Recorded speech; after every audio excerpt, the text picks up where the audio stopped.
Go to Senator Wright first with the Greens. Senator Wright. My question is to the Attorney-General, Senator Brandis, regarding the President of the Human Rights Commission. I note the testimony of the Secretary of the Attorney-General's Department, Mr Moratis, who told Senate estimates he was asked by the minister to, and I quote, formally put on the table or mention that there would be a senior legal role, a specific senior role that her skills could be used for, which the President could not accept without resigning her current position. When will the minister stop saying, quotes, Gillian Triggs' resignation was never sought, and admit he placed unprecedented and unwarranted pressure on an independent office holder to resign? The Attorney-General, Senator Brandis. Well, I don't mean any discourtesy, Senator Wright, but I'll have to look at the President in answering this question. Now, through you, Mr President, Senator Wright, I wasn't a party to that conversation. There were two parties to that conversation, Mr Moratis and Professor Triggs. Mr Moratis— On my left. Mr. On my left. Order. Mr Moratis's evidence about that conversation was unequivocal, that he did not ask for Professor Triggs's resignation, and I believe Mr Moratis.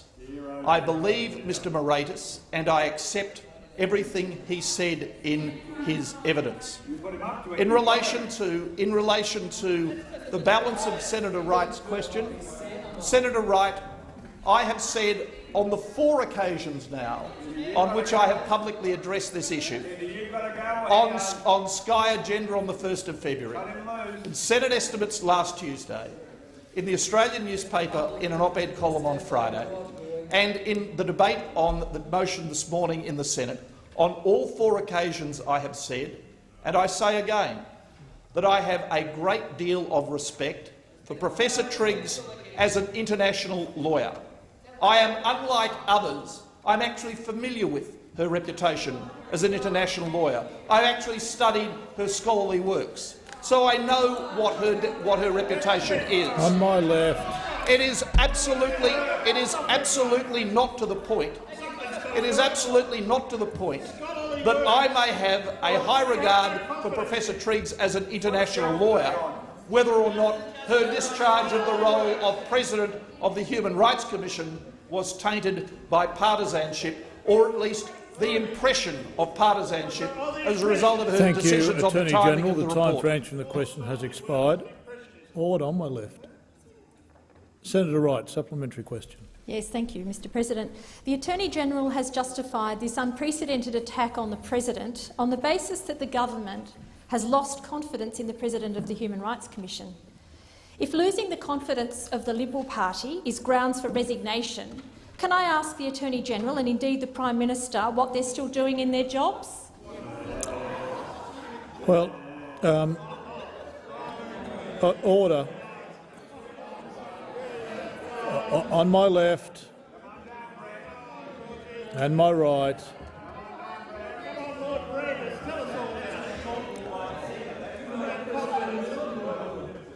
Order. Now, on my left. On my left.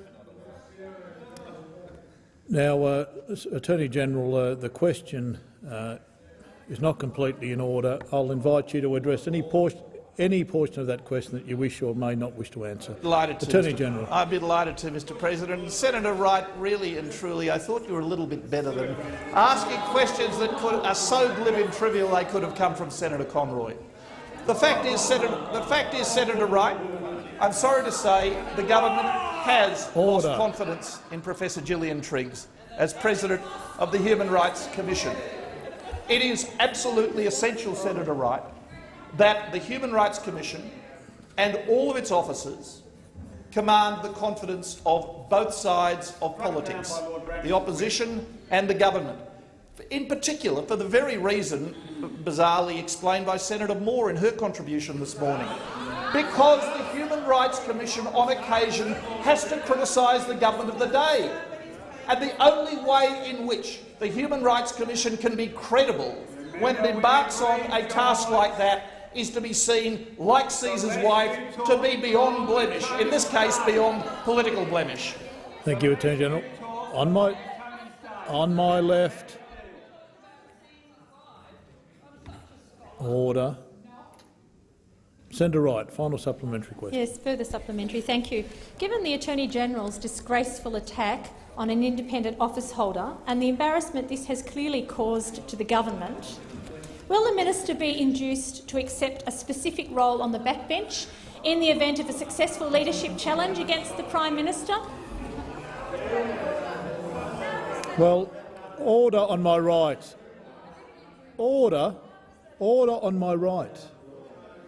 Senator Wright, again, I'll invite the Attorney-General to address any part of that question that he wishes to. Attorney-General. Senator Wright, you've changed. You used to be a serious person, so I'm sorry about that. The fact is, Senator Wright, that on no occasion have I personally attacked the President of the Human Rights Commission. And if you make that allegation, Senator Wright, I invite you to identify a single statement I have made. A single statement I have made in which I have attacked the President of the Human Rights Commission. To say that the government has lost confidence in the reputation for political impartiality of the statutory head of an agency is not a personal attack. It is something that a government, or indeed any member of the Senate, a conclusion that a government or indeed any member of this Senate in an appropriate case is entitled to arrive at, and if that person happens to be the minister has an obligation to be honest with the public about the fact that that is their conclusion and the reasons for it. That is what I have sought to do. Thank you.